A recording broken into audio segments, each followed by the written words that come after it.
بسم الله الرحمن الرحيم. السلام عليكم ورحمة الله وبركاته. كبجمتو تبلي وانكي يا بغنا غهان جراتن سغالي ويب سايتي كي يغبا جيرو كمتاي هاتهو بوفچو بربادن درسو ويب سايتي كي غبا ليتني بريسيتني مال جتني اسلام او تي في دوت blog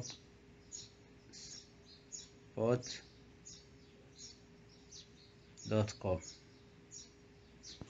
isa gubba daytani kuno kana fakkeenyaaf eega kattibantanii bootaa sagalee daytan seenaa rasuulaa tokkorra haga 10 ka jedhu kana gubbaa gadi tuyxanii wata isin irratti gadi tuyxan isinii banama kuno akkanatti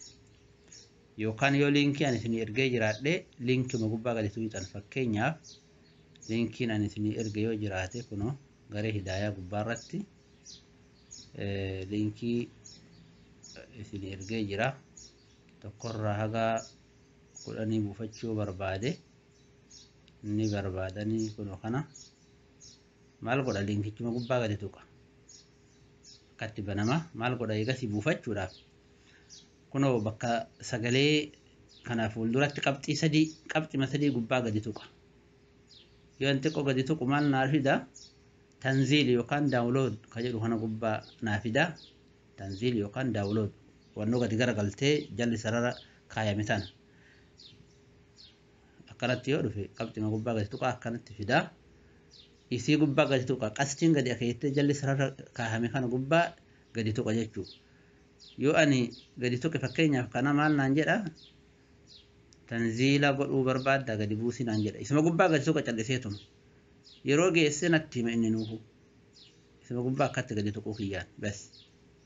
maal na jedha kuno jaari tanziil jedha deemaa jira bu'uun isaa naan jedha bu'uu isaa akkatti isinillee gadi tuqee ilaaluu ni danda'a kuno maal naan jedha jaari tanziil kuno bu'ee jira fath bani naan jedha بسم الله الرحمن الرحيم الحمد لله رب العالمين. بارك الله فيكم. يو أمولك أثمرت الأجيبتشو برباده أقنمت قديتو كيف هنا بكم سغليك أنا قديتو. بسم الله الرحمن الرحيم الحمد لله الصلاة والسلام على رسول الله. هذا كان أجيبته جيبته يو لكي شير قلو برباده ويب سايتي دن كابو جبارات مال قلو هنا بكم مشاركة جتتر. bakka maqaa kun wala arifuutti bakka jettu kana biratti mushaaraka ka jedhu jira isii gubbaa gadi tuqa erga kana Facebook fi gubbaa irratti mushaaraka godha jechuu Facebook kana gubbaa yoo gadi tuqu